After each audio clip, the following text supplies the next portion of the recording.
currently being applied. If I set this to the opposite of that, so if I have 74 right now being applied to the entire picture in Lightroom, I set my adjustment brush to -74, and when I paint, it shouldn't blur the picture. It should just remove the sharpening that's applied in the main part of Lightroom, in the main adjustments. And so then I can come over here and paint on our skin to say, do not sharpen this stuff. Keep this as soft as it was in the original picture. Does that make any sense? If we apply a negative amount that matches the amount of sharpening applied in the entire picture, we can counteract it without blurring the picture. If I go any further than that, if I bring this to, instead of -74, I bring it to -84, then we'd be blurring the picture. I would rather not do that. There is something else I would rather do if I want to soften the skin. If I want to soften the skin, because a lot of people just want that soft look on skin tones, then I prefer to come up here to a choice called clarity. I don't know if you remember clarity when we talked about it the other day. The way I described it is that it will emphasize the textures and detail within your picture. So if you have the texture of fabric or of wood grain or of brick or whatever, it's going to emphasize it, make it easier to see. That's not great for skin. That's going to make it so you can more easily see every little wrinkle line and everything else in someone's skin. And I warned you yesterday when I talked about clarity, if you move it up and then decide that you want less of it, when you move it down, don't go into the negative side because it'll blur your picture. I don't know if you remember that, but I said that, I think.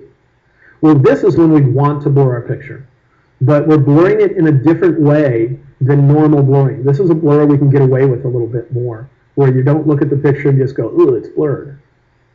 So negative clarity when it comes to skin can smooth out the skin.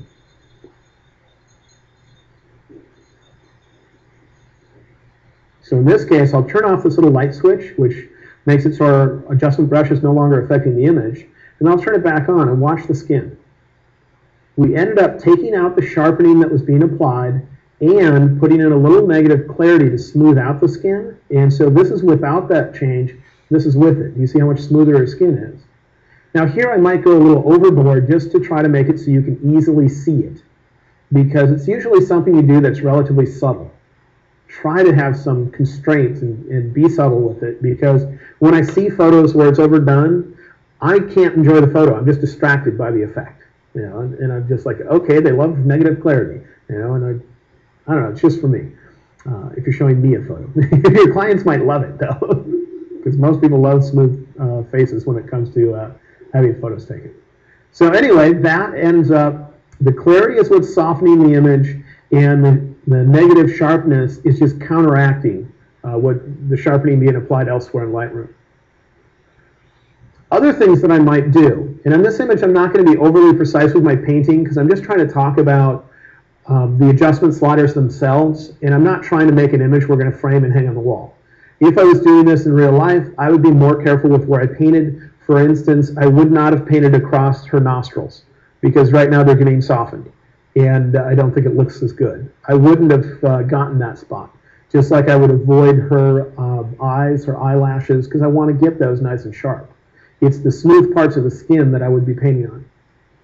So other things we could do. Let's make a new adjustment again, and let's reset all these sliders by double-clicking on the word effect.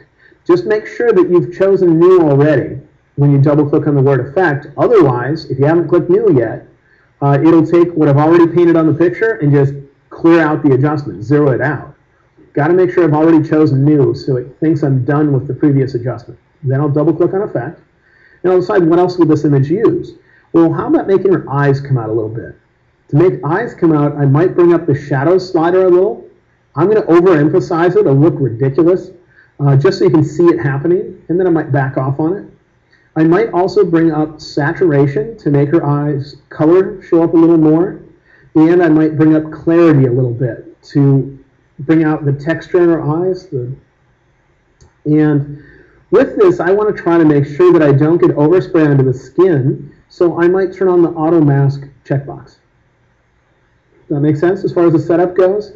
So we're going to say bring these out